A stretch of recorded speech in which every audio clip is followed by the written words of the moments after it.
Selamat pagi Bapak Ibu dan Saudara sekalian jemaat yang dikasihi oleh Tuhan Yesus Kristus. Shalom. Saya harap kita semuanya sehat, baik dan dalam anugerah Tuhan. Saya Sabtu subuh baru tiba di Jakarta setelah 2 minggu pelayanan di Amerika Serikat. Saya khotbah Paskah untuk GBI yang ada di Los Angeles dan juga GPDI yang ada di sana di Amerika. Lalu saya menghadiri International Executive Council yang diadakan oleh Church of God yang adalah gereja mitra GBI sejak puluhan tahun yang lampau. Dan kemudian minggu berikutnya saya juga khotbah di salah satu gereja Church of God yang ada di Atlanta, gereja bule, cukup besar, ribuan anggota jemaat. Dan biasanya kalau gereja di Amerika itu tanahnya luas ya, bisa berhektar-hektar karena tempat parkirnya juga besar. Dan saya juga banyak belajar apa yang kita bisa tarik, hal-hal yang berharga untuk pengembangan gereja kita yang ada di Indonesia. Hari ini saya akan menyampaikan firman dengan judul merawat kesehatan jiwa. Kita akan baca 3 Yohanes pasal pertama ayat yang kedua yang berbunyi demikian. Mari kita baca dengan suara yang keras. 1, 2, 3. Saudaraku yang kekasih, aku berdoa semoga engkau baik-baik dan sehat-sehat saja dalam segala sesuatu, sama seperti jiwamu baik-baik saja. Ada ungkapan dalam dunia olahraga, mens sana in corpore sano. Dalam tubuh yang sehat terdapat jiwa yang sehat. Tapi dalam kenyataannya kelihatannya agak berbeda. Saya lihat banyak orang gila, sehat saudara-saudara. Ya jalan telanjang, gak pernah masuk angin, gak pernah kelihatan dikerokin tuh saudara.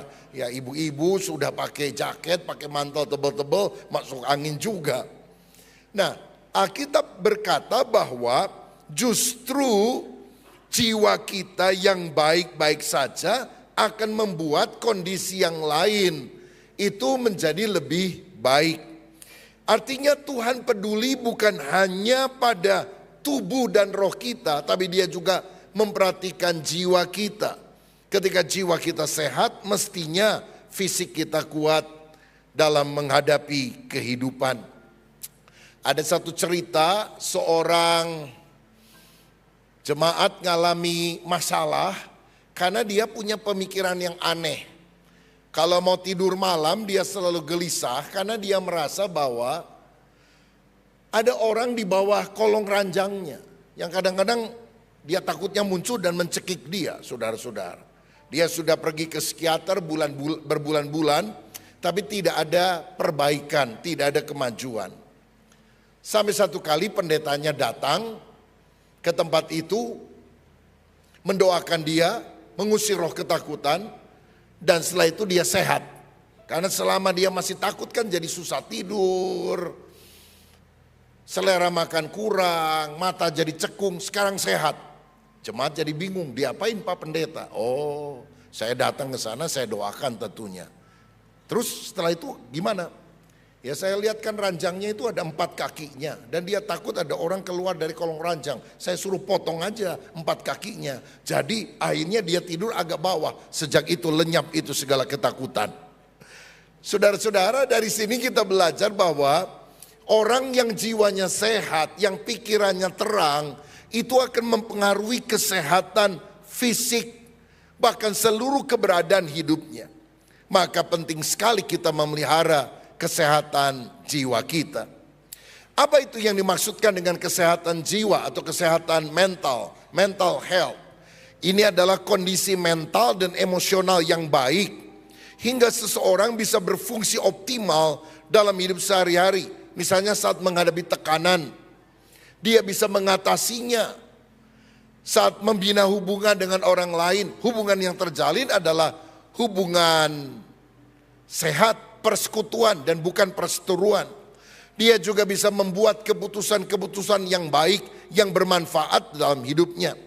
Sebaliknya kalau orang mentalnya tidak sehat, tentu saja dalam hubungan dia tidak baik, menghadapi masalah sedikit dia bisa depresi, membuat keputusan juga seringkali tergesa-gesa dan salah. Mengapa kesehatan jiwa itu penting? Data dari WHO, Badan Kesehatan Dunia tahun 2023 menunjukkan 1 dari 8 orang di dunia ini hidup dengan gangguan mental. Banyak yang depresi. Data dari Kementerian Kesehatan RI tahun 2022, 9,8% penduduk Indonesia usia 15 tahun ke atas mengalami gangguan mental emosional, hampir 10%. Jadi jumlahnya besar loh saudara. Kalau Indonesia berapa? 280 juta, hampir 10%-nya kira-kira 28 juta. 1,7 per 1000 penduduk Indonesia mengalami gangguan jiwa yang berat. Jadi kalau kita punya pikiran yang cerah, punya sikap hati yang baik, itu adalah anugerah karena banyak orang hari-hari ini mengalami banyak tekanan. Saudara-saudara, seperti kalau kita punya mobil, lalu lampu indikator olinya menyala, maka kita harus tahu itu ada tanda bahwa masalah sedang ada. Dan kalau kita mengabaikan, nggak apa-apa cuma lampu merah aja, mesin bisa rusak lebih parah. Begitu juga dalam kehidupan, kalau kita mulai mengalami tanda-tanda kelelahan jiwa seperti mudah marah, sulit tidur, kehilangan semangat hidup, maka hal semacam ini harus segera kita perhatikan karena ada indikator bahwa kesehatan mental kita sedang terganggu. Saya tidak bilang orang yang mengalami gangguan kesehatan mental jadi orang gila, tetapi depresi pun, sedih berkepanjangan, tidak gairah untuk makan, tidak gairah untuk bekerja, itu pertanda ada masalah-masalah di dalam jiwa kita. Dan tidak ada orang yang kebal, termasuk orang Kristen, termasuk hamba Tuhan. Semua bisa mengalami burnout, kejenuhan di dalam hidup, depresi, sedih berkepanjangan, rasa diri tidak berharga. Daud misalnya seorang hamba Tuhan yang luar biasa, tapi dalam Mazmur 42, 43 dia mengungkapkan pergumulannya dengan depresi dan kesepian. Ayub adalah orang yang mengalami trauma karena kehilangan 10 anaknya, kehilangan seluruh hartanya, kehilangan kesehatannya, bahkan istri tidak mendukung dia pada waktu dia sakit, bahkan dia hampir saja mengalami krisis iman. Untung Tuhan memulihkan sehingga dia diberkati 2 kali lipat ganda. Elia setelah membantai 450 nabi Baal yang disembah,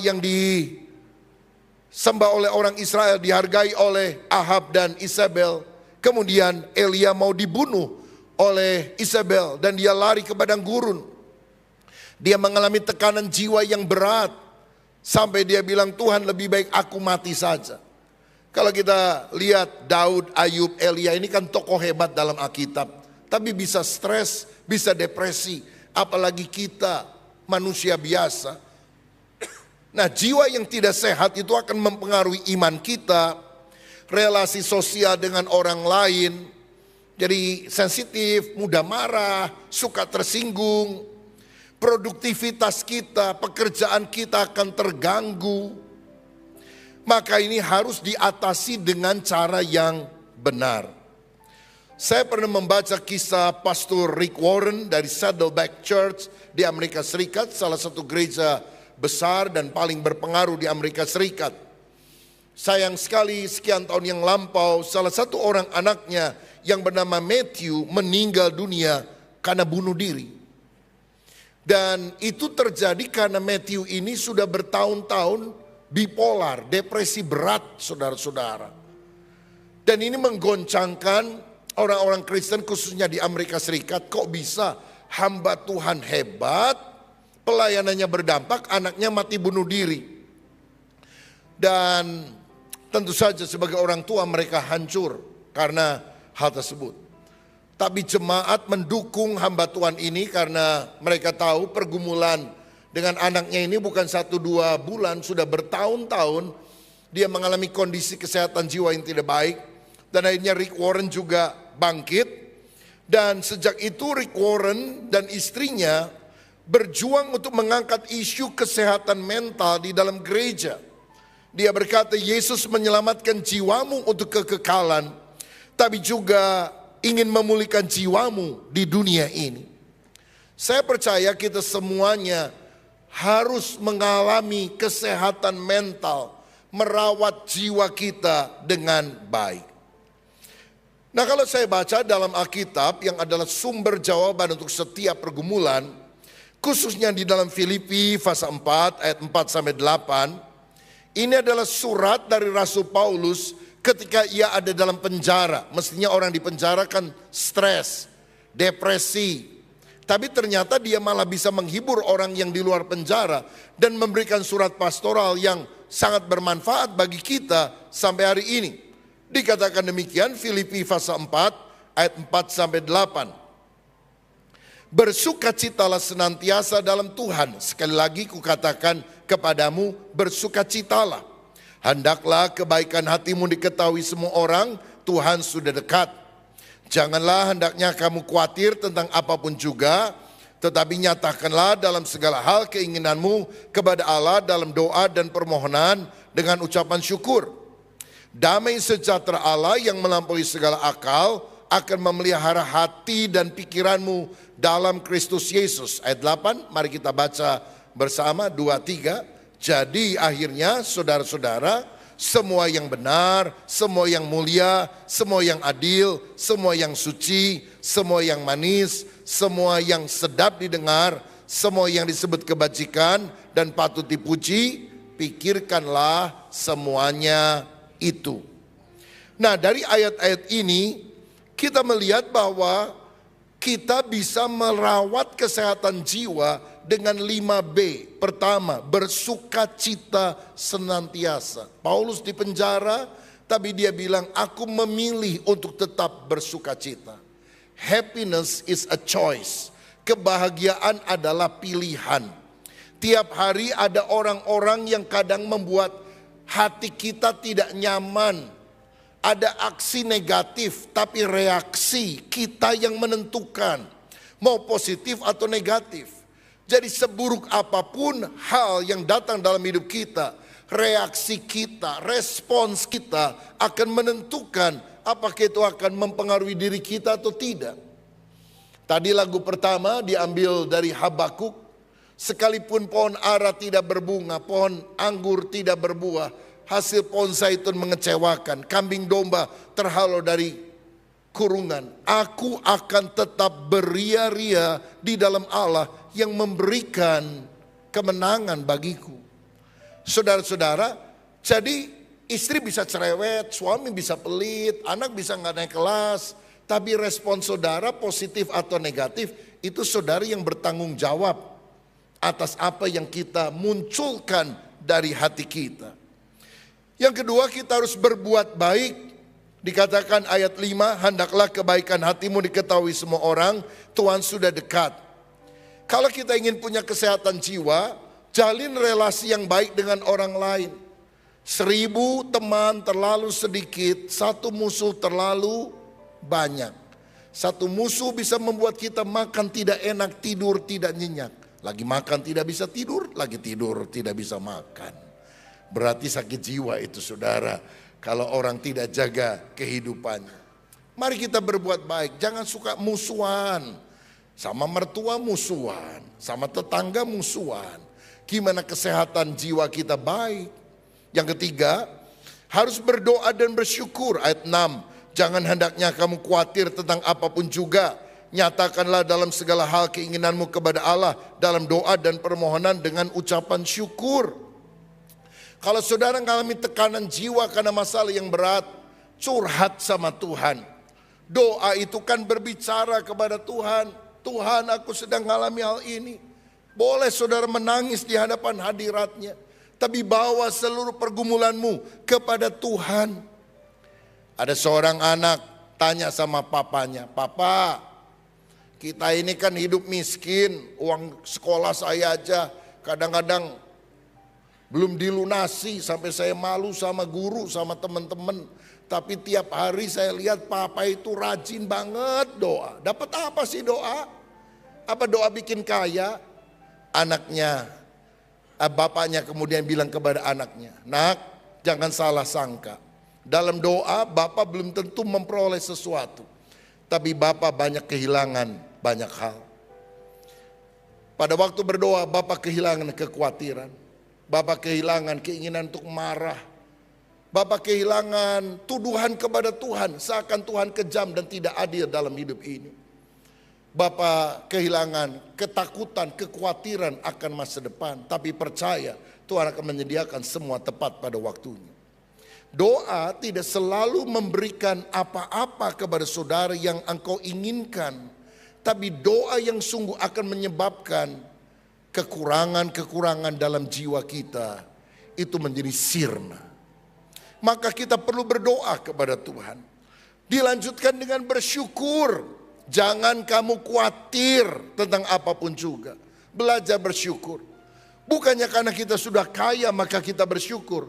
Tapi kita kalau banyak bersyukur, berkat Tuhan akan lebih gampang kita alami dalam kehidupan.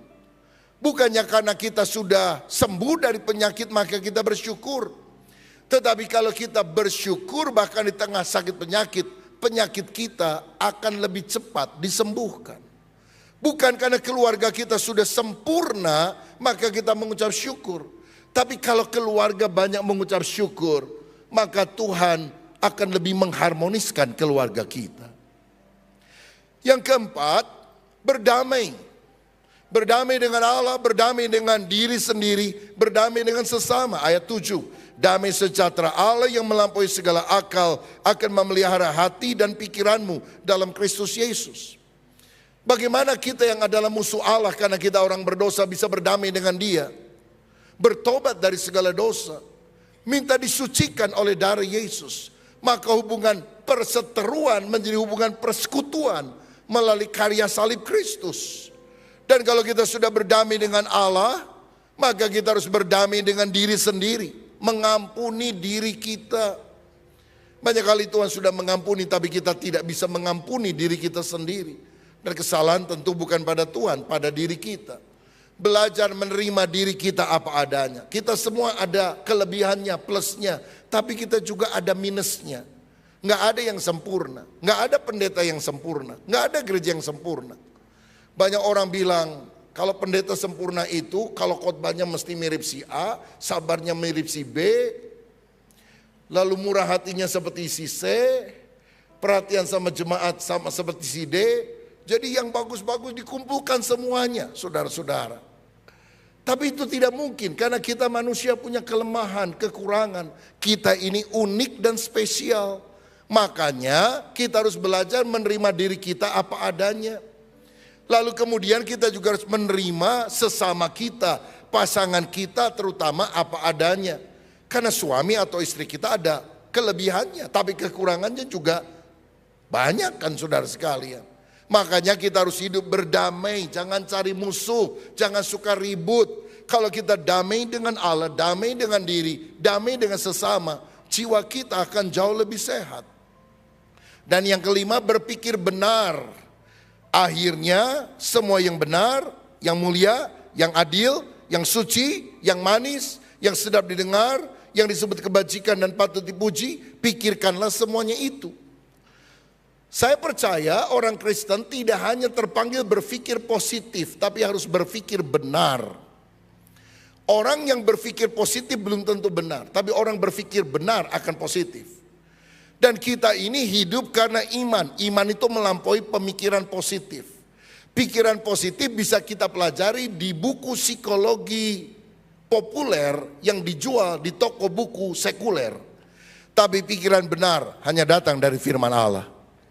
Pikiran Allah ketika kita baca dalam firman-Nya itu akan mempengaruhi pola pikir kita.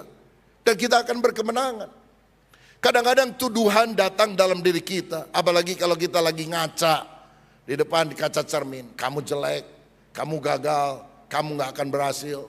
Tapi kalau kita baca firman Tuhan, Tuhan bilang, aku mengasihi engkau. Engkau berharga di mataku. Aku merancangkan masa depan yang baik untukmu. Sehingga isilah selalu pikiran kita dengan pikiran yang benar, yang berdasarkan Alkitab, firman Allah. Dan saya percaya kalau 5B ini kita lakukan dalam hidup kita, jiwa kita akan lebih sehat. Bersukacita senantiasa, berbuat baik, berdoa dan bersyukur, berdamai dengan Allah, diri dan sesama, dan kemudian berpikir benar. Sekarang saya akan memberikan contoh dalam kehidupan sehari-hari, orang yang bisa saja mengalami masalah mental, dan bagaimana cara mengatasinya, bagaimana solusinya. Mungkin apa yang saya sebutkan ini ada kaitannya dengan yang saudara sedang alami, atau mungkin anggota keluargamu alami. Saya berdoa supaya firman Tuhan memberikan jawaban.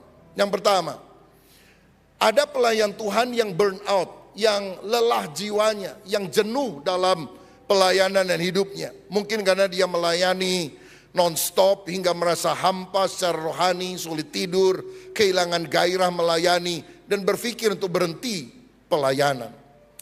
Ada solusi supaya kita bisa memiliki kesehatan jiwa, yaitu mengambil waktu sabat, cuti pelayanan. Saudara-saudara, Yesus di tengah kesibukan yang luar biasa, dia pernah bicara sama muridnya, mari kita pergi ke seberang naik perahu dan beristirahat seketika. Saudara, kita harus menjaga keseimbangan hidup antara bekerja dan beristirahat. Ikuti konseling pastoral, pulihkan hubungan pribadi dengan Tuhan bukan hanya rutinitas pelayanan, dan belajar mendelegasikan tugas kepada orang yang bisa melakukan hal ini. Saya percaya akibatnya orang-orang akan jauh lebih sehat. Masalahnya saudara sekalian, kalau ada jemaat yang kalau belum pendetanya yang melayani rasanya belum sah. Kalau sakit dia ingin pendetanya yang mengunjungi langsung. Jadi dari pagi sampai siang ada banyak orang dikunjungi. Jam 7 malam lagi makan, Pak Pendeta tolong mama saya sakit, datanglah dia. Jam 12 malam, Pak tolong papa saya ini kelihatannya kena serangan jantung atau gimana. Langsung dia datang sampai dini hari. Jam 4 subuh ada jemaat lain telepon, Pak tolong Pak, ini kok istri saya kejang-kejang. Pendeta udah kecapean, dia bilang iya deh nanti jam 7 saya datang. Kalau meninggal Bapak tanggung jawab ya. Bapak tidak penuh kasih katanya. Waduh saudara, akibatnya semua jemaat yang didoakan sehat, pendeta yang sakit saudara. Makanya kita harus mengatur irama dengan seimbang, karena kita tidak mungkin bisa memenuhi keinginan semua orang. Yang kedua saudara, pengusaha yang stres karena tekanan dalam bisnisnya atau bangkrut, sehingga dia mulai menarik diri dari keluarga, kehilangan semangat hidup, sering marah-marah. Hari-hari ini banyak orang takut karena kondisi ekonomi dunia, bukan hanya Indonesia, sedang tidak baik-baik saja.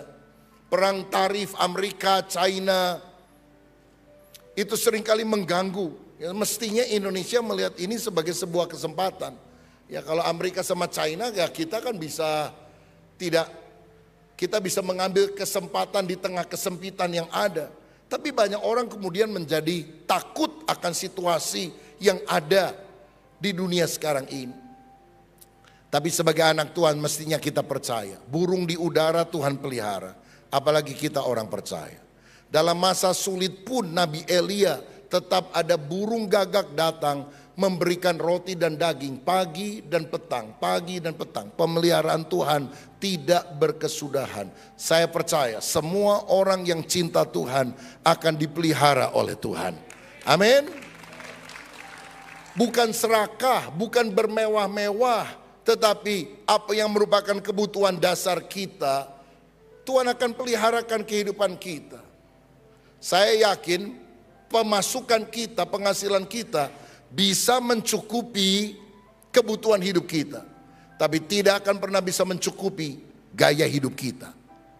Kebutuhan hidup itu murah Bapak Ibu, gaya hidup itu yang mahal. Kopi hitam 5.000 perak di warung, black coffee 50.000 saudara. Yang datang mah itu kene kopi hitam saudara. Bagaimana cara mengatasinya?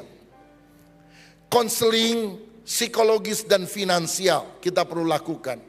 Tanya kepada konselor. Minta bimbingan petunjuk dari orang-orang yang memang bisa berpikir jernih. Dan juga secara finansial kita bisa belajar. Ini hari Kamis ini kalau nggak salah ada seminar finansial tentang keuangan di tengah krisis dari pakarnya. Memang dia orang bank berpuluh-puluh tahun dari banyak tempat. Dan kita bisa belajar tentang hal itu. Gereja menyediakan sarana pembinaan supaya jemaat juga bisa terus belajar dalam situasi apapun. Reorientasi identitas. Percaya bahwa nilai diri bukan ditentukan oleh keberhasilan finansial. Ya memang uang saya berkurang, tapi saya tetap berharga karena saya adalah anak Tuhan. Saya mau bilang saudara berharga bukan karena engkau punya uang banyak, bukan karena engkau punya rumah bagus. Kita berharga karena kita adalah anak Tuhan Yesus. Kita ditebus oleh darahnya. Kita berharga karena dia mencintai saya dan saudara. Jadi walaupun saudara kesini tadi nggak naik mobil, engkau naik Grab, engkau naik kendaraan umum, engkau jalan kaki, engkau tetap berharga. Tidak berarti orang yang naik mobil hidupnya lebih berharga di mata Tuhan.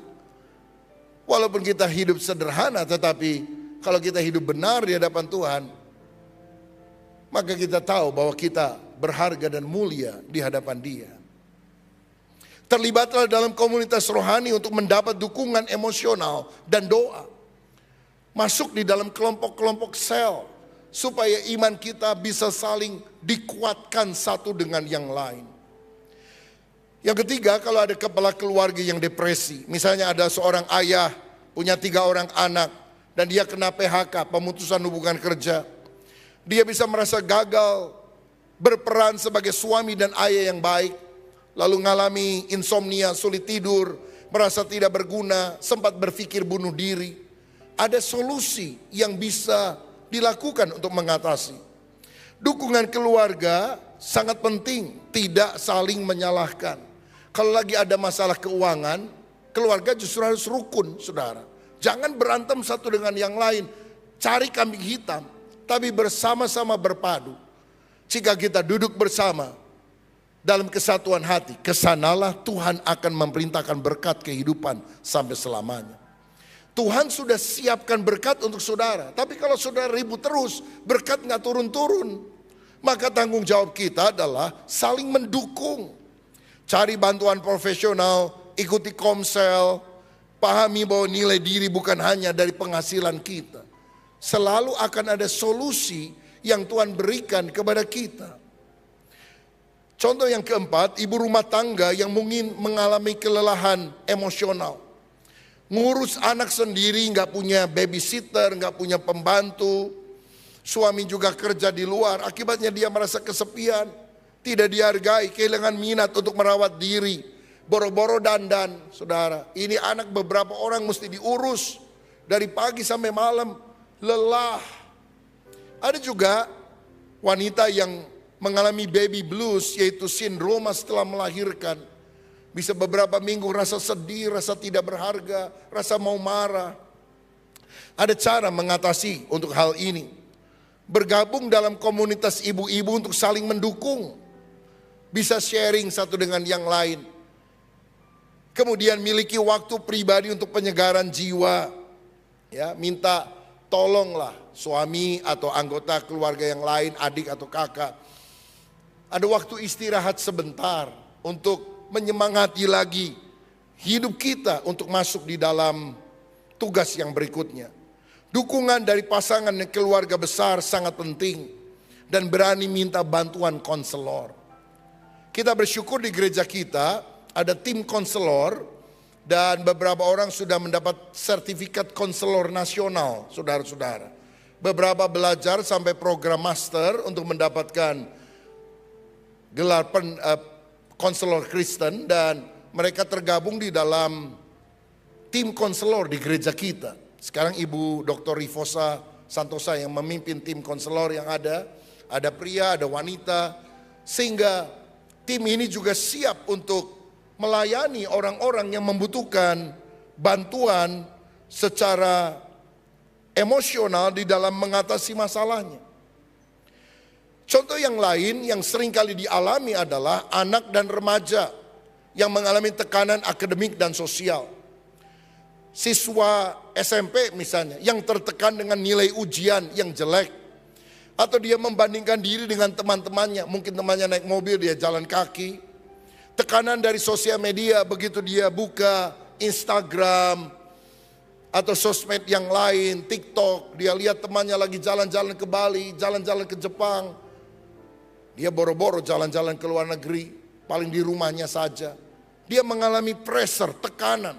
Mulai menarik diri, mengalami gejala kecemasan, dan mulai melakukan hal-hal yang merugikan. Bagaimana cara mengatasinya? Orang tua perlu mendengarkan tanpa menghakimi. Turunkan ekspektasi yang berlebihan dari anak. Kamu mesti juara 1, kalau enggak mama malu. Padahal dulu papa mamanya enggak pernah juara 1. Juara 1 dari bawah iya. Lalu sumbangan IQ-nya dari mana kalau bapak ibunya juga enggak pernah juara, anaknya dipaksa juara. Pergi ke konselor sekolah atau psikolog anak. Belajar mengekspresikan diri secara sehat. Ada bermacam cara, solusi ketika kita mencari bantuan supaya jiwa kita lebih sehat. Banyak orang kalau sakit dia gampang pergi ke dokter badan.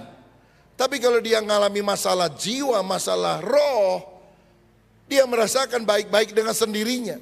Kadang-kadang kalau dibiarkan justru makin lebih berat, saudara. Saya percaya tubuh, jiwa, roh ini saling kait-mengait satu dengan yang lain. Nah, salah satu hal yang berkaitan dengan anak muda adalah putus cinta. Kalau anaknya putus cinta, orang tua bilang, udahlah, dunia nggak selebar daun kelor, nanti juga dapat yang lain. Tapi nggak semudah itu bagi anak yang mengalaminya. Bisa stres berat, saudara-saudara. Ada hal negatif secara emosional atau jiwa. Dia mengalami perasaan ditolak, rejected, tidak berharga, marah, malu, merasa diri udah hancur karena ditinggalkan oleh sang pacar. Susah tidur, nangis, kehilangan arah dalam kehidupan seperti layangan putus, saudara. Secara rohani, merasa diri kotor, tidak layak di hadapan Tuhan. Apalagi kalau pacaran sudah terlalu jauh, melakukan hubungan seksual dan sebagainya. Merasa bersalah, menarik diri dari persekutuan dan pelayanan. Gak mau ke gereja karena merasa orang gak tahu apa yang saya lakukan. Saya berdosa, saya tidak layak di hadapan Tuhan. Dan kalau tidak didampingi, kadang-kadang ada anak yang kemudian mengambil jalan pintas bunuh diri. Dan ini tentu sangat bahaya, saudara. Secara fisik atau tubuh nafsu makan menurun atau sebaliknya meningkat secara drastis. Lesu, tidak bergairah, kadang ada keinginan untuk menyakiti diri sendiri. Saya percaya di dalam Tuhan selalu ada langkah pemulihan. Dan kita perlu tahu langkah pemulihannya untuk kita bisa mengatasi semuanya itu. Waktu saya sangat terbatas, jadi saya harus cepat menyampaikan beberapa hal ini. Tapi saudara bisa lihat kembali melalui YouTube sehingga kalau ada orang-orang dalam keluarga kita yang mengalami masalah-masalah yang tadi saya sebutkan, kita bisa studi lebih jauh dan kita bisa menerapkannya. Pertama, langkah pemulihannya 5P. Pertama ada pengakuan, nangis di hadapan Tuhan. Mazmur 34 ayat 19. Tuhan itu dekat kepada orang-orang yang patah hati dan ia menyelamatkan orang-orang yang remuk jiwanya. Jadi curhat di hadapan Tuhan yang peduli kepada orang yang patah hati termasuk putus cinta. Bawa semua luka emosi kepadanya. Kedua, putus tuntas baik fisik maupun jiwa. Saudara tahu hubungan pacaran yang terlalu dalam menimbulkan soul tie. Ikatan di dalam jiwa. Susah untuk bisa lepas, selalu terkenang-kenang lagi. Aduh susah. Sedang belajar ingat kamu, sedang makan ingat kamu. Ingat terus, rasa jiwa begitu pedih. Doa. Bisa doa sendiri atau minta didoakan oleh pembina rohani. Lepaskan aku, jiwaku, hatiku dari orang ini dalam nama Yesus. Dan itu akan memberikan kelegaan Saya kadang berpesan kepada anak-anak muda yang sedang putus asa, rasa hidup tidak berharga. Tunggu 3 tahun ke depan, lalu kilas balik ke belakang. Engkau akan bersyukur, untung saya nggak kawin sama dia. Karena Tuhan sediakan yang terbaik. Atau mungkin setelah 20 tahun reuni sama teman-teman SD atau SMP atau SMA. Dan kita sekarang sudah punya istri atau sudah punya suami. Lalu kita pikir, waduh itu cinta pertama saya. Yang dulu si A misalnya. Aduh geningan kia ayeuna. Tua banget. Ya. Aduh untung gak jadi sama dia. Untung saya menikah dengan suami yang sekarang atau istri yang sekarang. Artinya apa saudara? Bahwa kepedihan bisa larut dengan adanya waktu. Karena Tuhan bekerja di dalam segala hal untuk mendatangkan kebaikan. Lihat bukan hanya dari jangka pendek tapi jangka panjang. Percaya, aku berharga di hadapan Tuhan. Jangan menghukum diri. Tidak ada penghakiman, penghukuman lagi bagi orang yang ada di dalam Kristus. Ingat, Tuhan tidak melihat masa lalu kita yang penuh kegagalan, tapi masa depan kita yang cerah dan penuh dengan kemuliaan. Yang keempat, pulihkan roh, jiwa, dan tubuh. Hidup dekat Tuhan, rajin berdoa, baca firman, suka menyanyikan lagu-lagu rohani yang membangkitkan semangat dalam jiwa. Belajar bersyukur, bersukacita, rawat tubuh kita, olahraga ringan, makan makanan sehat, belajar tidur cukup, supaya pulih tubuh, jiwa, roh. Dan P berikutnya perlu melibatkan komunitas. Amsal 17 ayat 17, seorang sahabat menaruh kasih setiap waktu dan menjadi seorang saudara dalam kesukaran. Jangan menghadapi pergumulan sendirian. Jangan mengurung diri terlalu lama, itu akan memperdalam luka. Ceritakan kepada saudara seiman, teman kelompok sel, dan mentor rohani. Sehingga akan ada solusi untuk mengatasi masalah-masalah di dalam jiwa ini. Yang terakhir saya mau sampaikan, ada kisah pemulihan yang saya baca dari seorang bernama Joyce Meyer. Dia adalah seorang wanita yang mengalami pelecehan seksual dari ayahnya sejak kecil. Diperkosa oleh ayahnya sendiri, saudara. Jiwanya luka, trauma, marah dan takut, lama-lama depresi. Dan pada usia 19-20 tahunan, masih sangat muda, ada seorang pria mendekati dia, ngajak dia nikah. Dia bilang, iya deh, dia ingin keluar segera dari rumahnya. Tapi fondasinya gak kuat, saudara sekalian. Dan akhirnya gak lama dia bercerai. Dan dalam kondisi yang sangat depresi mau bunuh diri, untuk seorang teman wanita datang mengajak dia ke gereja. Dia mulai kenal Tuhan, mengalami kasihnya dan dia dipulihkan. Dia mengaku dia terluka, trauma, terbayang oleh kasus pelecehan ayahnya sendiri. Dia belajar berdoa, menyembah Tuhan sebagai terapi jiwa. Berkali-kali melakukan konseling rohani dengan hamba Tuhan. Belajar mengampuni, menerima diri. Sekarang Joyce Meyer dikenal sebagai pengkhotbah dan penulis Kristen, salah satu yang paling terkenal di Amerika Serikat.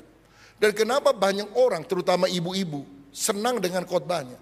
Karena dia kalau khotbah sehari-hari, saudara sekalian, tentang dihianati, tentang suami selingkuh, tentang harga diri rusak. Karena dia pernah ngalami. Sekarang dia jadi hamba Tuhan dan yang luar biasa. Dia mengampuni ayahnya. Beberapa tahun yang lampau, dia datangi ayahnya, dia cari. Dia ngomong sama ayahnya, Papa, apapun yang kau lakukan dalam hidup saya pada masa saya kecil, saya mengampuni kamu. Dia merawat orang tuanya. Dan sampai akhirnya ayahnya bertobat dan dibaptis. Biasanya Joyce Meyer tidak pernah baptis orang. Selalu dia serahkan kepada gembala seorang pria melakukan. Tapi hari itu dia minta izin. Bolehkah saya yang membaptis ayah saya sendiri? Dan ayahnya dibaptis oleh anak yang pernah diperkosa oleh ayahnya. Saya yakin selalu ada pemulihan, mujizat di tengah situasi sulit. Dan orang-orang kemudian menjadikan ini sebagai satu contoh. Seburuk apapun masa lalu kita, di dalam Kristus selalu ada masa depan yang baik. Karena Tuhan sanggup memulihkan kehidupan kita. Berikan kemuliaan untuk Tuhan kita. Yang terakhir, saudara-saudara. Kalau saudara pergi ke Jepang, maka ada seni yang menarik di Jepang. Kalau misalnya mereka punya keramik ya pecah. Kalau misalnya keramik pecah ya udah dibuangkan ke tong sampah. Tapi mereka punya seni yang disebut kintsugi. Dan kintsugi itu adalah seni melihat keramik yang pecah, tidak membuang, tetapi disatukan kembali, bukan dilem dengan lem biasa, diberi emas cair, sehingga retakan itu menjadi bagian yang indah. Ini lebih mahal daripada mangkok sebelum pecah. Setelah pecah jauh lebih berharga, lebih mahal, karena ada emas cairnya. Begitu juga saya percaya, Tuhan adalah ahli kintsugi yang agung. Tuhan tidak menyembunyikan luka dan menganggapnya aib masa lalu kita yang buruk. Tapi Dia menyembuhkan dan menjadikan kita kesaksian bagi banyak orang. Bahwa Tuhan bisa mengubah masa lalu yang buruk menjadi kesaksian yang baik. Perubahan before and after di dalam Dia. Mazmur 147 ayat 3. Ia menyembuhkan orang-orang yang patah hati dan membalut luka-luka mereka. Lihat, ada orang yang dulu pernah masuk dalam penjara. Ketika dia keluar bertobat, dia kemudian menjadi pelayan yang suka mengunjungi penjara-penjara dan melayani orang dalam penjara. Lihat, ada orang yang dulu terikat oleh narkoba. Setelah dia benar-benar lepas, dia melakukan ministry kepada orang-orang yang terikat oleh narkoba. Bukankah ini karya Kristus yang membuat sesuatu yang rusak, yang hancur, dipulihkan kembali, dilapisi dengan emas cair yang murni, dan akhirnya hidup kita menjadi kesaksian. Hari ini siapa yang pernah gagal, siapa yang pernah merasa tidak berarti, saya percaya Kristus adalah ahlinya yang sanggup memulihkan hidup kita. Seburuk apapun masa lalu Anda, selalu ada masa depan yang baik kalau kita sungguh tinggal di dalam Kristus. Terimalah pemulihan dari Tuhan supaya hidup kita jadi berkat bagi banyak orang. Tuhan Yesus memberkati.